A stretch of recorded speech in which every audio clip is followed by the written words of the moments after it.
Let's see if we can apply this formal definition of a limit to the limit that you see here. The limit as x approaches 4 of 3x minus 2 is equal to 10.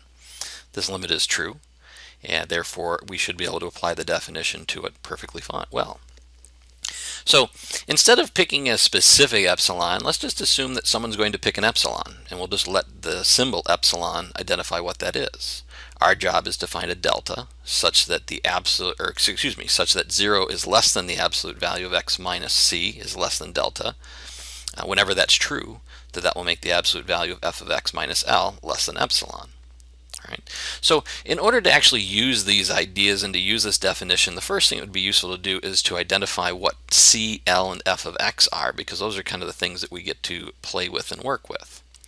So c is going to be this value right here. It's going to be the 4.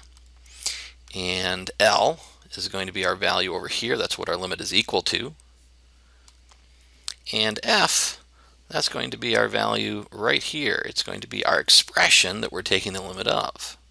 So those are the things that we need to be able to plug into our limit.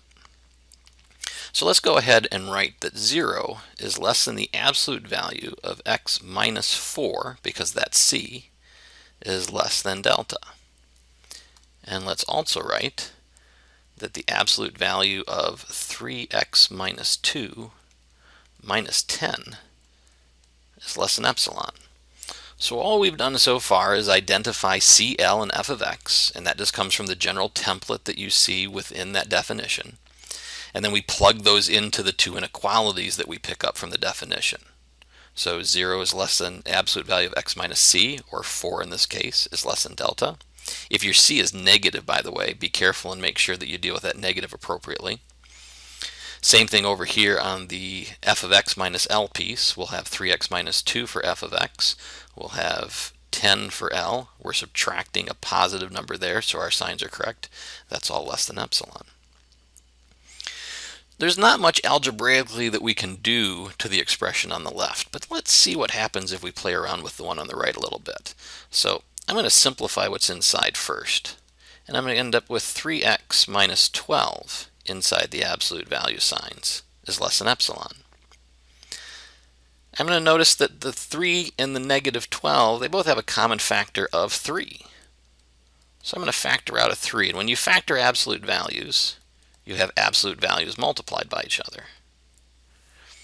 Now notice when we did that we ended up with x minus 4's in both inequalities now. That's interesting.